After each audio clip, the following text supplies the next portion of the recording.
哪，我口水要流出来了！天哪，我好想吃哦！到底是施了什么魔法在韩国人身上？嗨，来到 Holiday， 我是台湾妞。我是娜。今天要聊什么呢？今天要说我们要怎么处理韩国人，听起来黑暗。但真的很多版友会私讯我说：“喜娜，带韩国家人来台湾玩，你有什么推荐的食物？”对，或是韩国朋友要来，要给他什么伴手礼，或者是要带他去吃什么这样子。所以我们今天就帮大家总整理。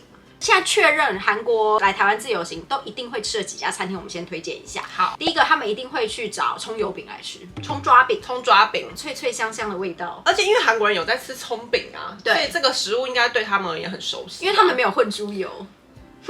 真的有好吃的秘密就是猪油啊，那真的是很香哎！一样就是葱饼，为什么他们这么香呢？真的是猪油，而且它在那个油上面啪呲的时候，那个香味是整个从巷尾弄到巷口。而且韩国不会把新鲜辣椒加在酱油里面。葱抓饼的现场不是有那种刷那种辣椒。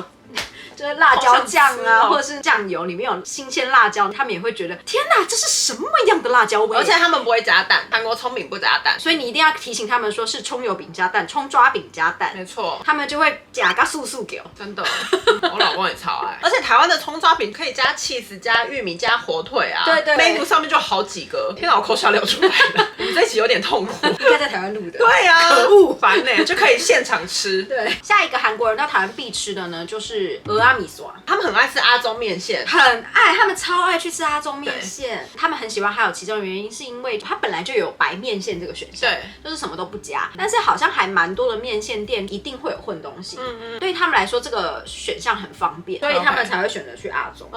因为台湾每一家面线的口味都不太一样，还蛮推荐韩国人可以去尝试各地的面线口味。但是有一个要特别注意的是，台湾面线都会加香菜，一定要交代一下。对，但是不吃香菜的韩国人真的很多，真的蛮多的。他们很极端欸，他们喜欢香菜的人爆爱吃，不喜欢香菜的人真的是一点点都不能放。就闻到那个味道，他们都没有办法。比较少遇到那种我都可以的人。但一定要提醒一下，那面线这件事情啊，因为蚵仔米线里面是蚵仔嘛，对，韩国人蛮多是不吃内脏的，平常可能连血肠啊、内脏汤或者是那种烤肠，他都不吃。你说大肠面线，他可能就不吃，会有那个大肠的味道，比如说像橘子，是哦，橘子不吃大肠面线，因为他不吃任何的内脏跟大肠，有的还会放肉羹。不是做喜娜想吃什么单元。第三个呢是麻辣火锅，在韩国最近非常多麻辣烫的店家，然后韩国人真的热爱，不一样啊，热爱吃麻辣烫。说韩国人其实很爱麻辣口味的，他们现在这几年开始接受花椒味的这种汤头，延伸到他们去台湾也很热爱吃麻辣火锅。我知道韩国人他们之前去台湾最红的是麻辣，对，他们喜欢吃麻辣的原因就是因为那个花椒他们没有放那么多，它比较偏没有那么麻，韩国人就非常的喜欢。而且麻辣是吃到饱啊，你可以自己去夹一堆肉啊什么的。韩国人他们对于吃到饱的概念就是一个非常昂贵的东西，对，所以呢，他们通常吃到饱的店家里面的东西都不是太好，所以对于台湾吃到饱里面居然有海鲜，各式各样的肉，没错，这件事情小姑前阵子还在跟她朋友说，你们知道台湾的麻辣锅吃到饱冰淇淋是哈根达斯吗？台湾有的吃到饱还有那个生啤酒喝到饱，对，强调说哈根达斯你知道吗？就在讲这件事情，震惊里面的 CP 值这么的高，对韩国人来说 CP 值真的破表。之前带公婆去吃麻辣的时候，吃完了整个里面料之后，他们开始喝汤，就有一点吓到，因为他们就在喝那个上面的那个辣油。Oh my god！ 然后我就跟我老公说，台湾人不喝那个汤底东西煮下去之后，有些人想要尝那个汤头是可以的，但是他已经是煮完的状况，不太会去喝它，可能会喝高汤，不会喝麻辣那一锅。对，但因为我们婆家就是很爱吃辣，所以他们就想要喝看那个汤，他们不知道那个汤头大家没有在喝的。不愧是外国人，好有趣。对，然后还要推荐呢，麻辣火锅里面会放那个鸭血，我老公是吃啊，韩国人是不是有的不吃血啊？对，他们这边只有牛血嘛。对啊。那不吃的人好像蛮多的，但因为台湾人很习惯鸭血这个食物了，所以我觉得可能也是要注意一下，看对方吃不吃。除了刚刚那些我们知道的是韩国人来台湾他们必定会找的店家去吃的这几家店之外呢，我们自己有一些推荐的，听说一些韩国人他们去吃的也还蛮喜欢的，可是还没有那么普遍的，有像是哪些店家嘞？是我个人也还蛮想要推荐给韩国人的，就是八方云集，因为韩国没有锅贴这个东西哦。八方云集它算是连锁店，而且锅贴跟水饺都有卖嘛。韩国的水饺跟台湾水饺也不一样，对，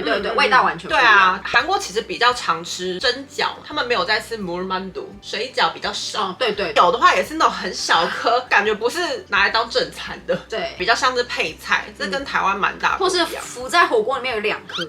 那一类的，我印象很深刻，是我第一次带我老公去台湾玩的时候，第一家就是八方云集，所以不能吃四海游龙。你为什么要歧视四海游龙？八方云集，因为八方云集它的锅贴跟水饺都有各式各样的口味啊。但我觉得韩国应该蛮不能接受泡菜口味的水饺，而且那泡菜很不泡菜。但是我觉得蛮可以尝试的啊，就是还蛮新鲜的，因为韩国没有那么多各式各样口味的水饺跟锅贴。而且锅贴那种脆脆的饺子，在韩国真的很难吃到。对，因为八方云集还有一个最厉害的就是酸辣汤嘛。天哪，好想吃哦，好烦，我录不下去了。对，酸辣汤这个我觉得也蛮看个人的耶，因为我老公也是吃酸辣汤那一派，但我婆婆就是不吃的。我老公也不吃，他觉得酸辣汤有一个辛香味很重。我觉得是韩国人不吃酸呢，你有没有发现他们食物没有一个是酸，除了那个냉면。我觉得是单纯他们没有喝汤这个文化。哦，还有他们没有那个勾芡，对，他们东西他们没有勾芡汤这个文化，勾芡汤也蛮重要的。台湾遍地林立的早餐店，不管是美而美啊、中式的那种永和豆浆店，其实都可以带韩国人去体验一下。虽然里面有些东西可能他们吃，可能不吃，我觉得算是一个文化体验。而且我觉得它 menu 种类很多，所以感觉适合不同年龄阶层的韩国观光客。对，反正韩国就是没有这种早餐店，所以我觉得就是可以带他们去体验一下台湾早餐店很丰盛的那种点餐之处，也让他们去体验一下帅哥美女文化。帅哥，今天要吃什么？之前在台湾坐月子的时候，我老公也待在台湾2-3个礼拜嘛。出月子中心，他就会去买早餐，然后他就会固定去同一家。然后那个老板娘说：“韩国人又来了。”老板娘居然叫他韩国人，要吃什么？然后我老公就说：“天哪，你们的 menu 大概有100样吧？我要怎么点啊？对，每天都点不一样的。”就是他看他每天很兴奋，说：“我今天换这个。”对于韩国应该是很新奇，对，可以带他们去吃吃看。早餐店还有一个很厉害的铁板面加蛋，那是我们自己爱吃吧？我超爱的，还要加烧肉在上面，肉排。韩国人应该会对于我们铁板面加蛋或是汉堡之类的价格，他们应该会吓死。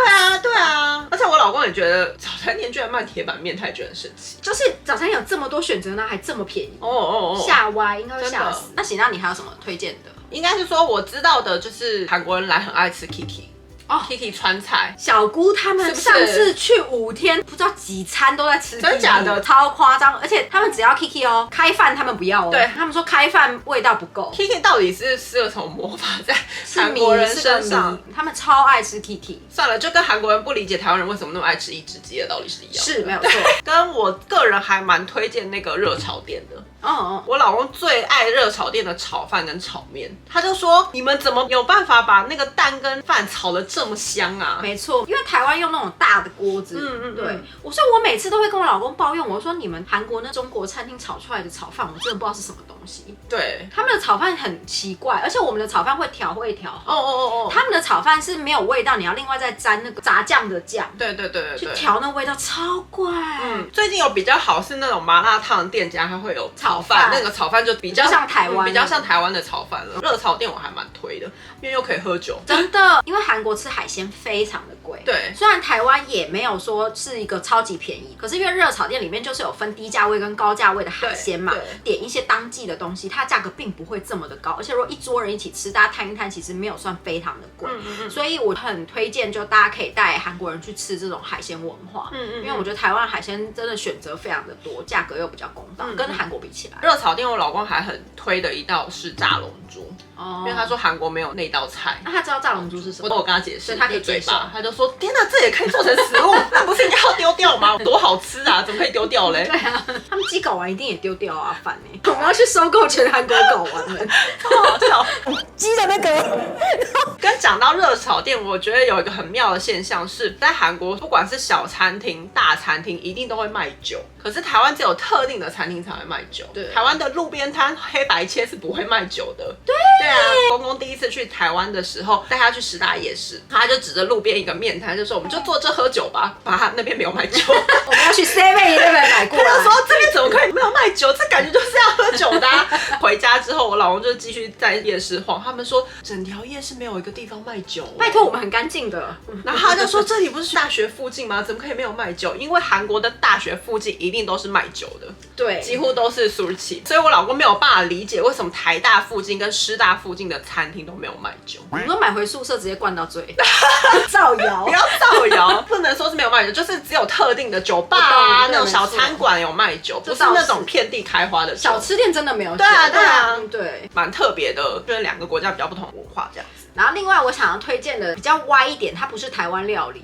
，Momo Paradise 寿喜烧。为什么？前面就有讲到韩国人对吃到饱这件事情非常神奇。对。然后寿喜烧这个料理呢，在韩国很难吃到。再来就是韩国牛肉吃到饱几乎不可能，不可能，就是有啦，但很少或价位很高。韩国牛肉很贵，所以呢，他们觉得 Momo Paradise 是吃到饱，然后有这么多的新鲜蔬菜，然后又有这么多的牛肉，可以一直加一直加，然后又是寿喜烧在韩国比较难吃到的餐点，对他们来说是一件很神奇的事情。而且 Momo Paradise 的那个寿喜烧就是甜甜的，就是韩国人爱没错，甜甜咸的。没错。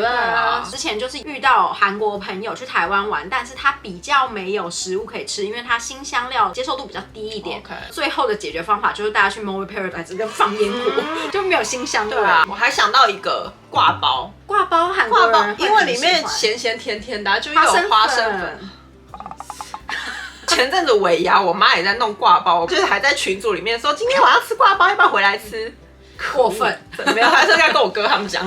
对，因为挂包咸甜咸甜，然后里面又有肉，我觉得韩国人应该会蛮爱。但是里面有香菜，所以可能还是要注意一下。那香菜好像也是都可以拿掉，对，可以拿掉。台湾也蛮多人会拿掉的。对，你还有什么推荐的吗？饮料店，他们就是有一点可惜的是，他们会花很多的杯数在喝珍珠奶茶类的东西。台湾有其他更多很好喝的饮料，水果茶，对那一类的。会有一个困难是，每一家饮料店都会有一个代表性最有名的饮料。各位店家，你们最代表性的饮料一定要多翻几个语言，不会让那些观光客他们都只是 bubble tea 珍珠奶茶，对，珍珠奶茶。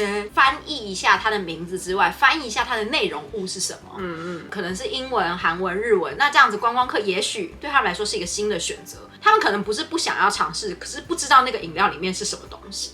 我老公之前去点，他都会说乌龙茶半糖少冰，然后他就会说几杯，他就会说乌龙茶半糖少冰，几杯乌龙茶半糖少冰。我问你几杯，不知道对方要问什么。乌龙茶半糖少冰。我要讲，我之前有发过一个韩国人你来的，微糖跟少糖。我到现在还是不知道到底哪个是哪个啊？我现在忘记了。对，你看吧，是不是很难？好像是微糖少糖只是糖少一点点，所以是80%，是不是啊？我现在忘记了，我那时候记得。但我们俩现在又搞混了，请大家留言给我们。以上就是跟大家分享的，推荐给韩国人跟韩国人来台湾必吃的一些食物们。如果觉得我们分享很有趣的话，记得订阅我们的频道 Hi Day， 开启小铃铛。我是台湾妞，我是喜娜，拜拜。居然是八方云集。哦，给我什么的也是可以啦，因为我不知道韩国人吃八方云集的点是什么。锅贴啊。我老公不是不吃的，是爱等内。好，我老公吃。好，那我讲好了。八方云集最近股价好贵，那你们买不下去。开始贵什么啊你？对，好，反正呢，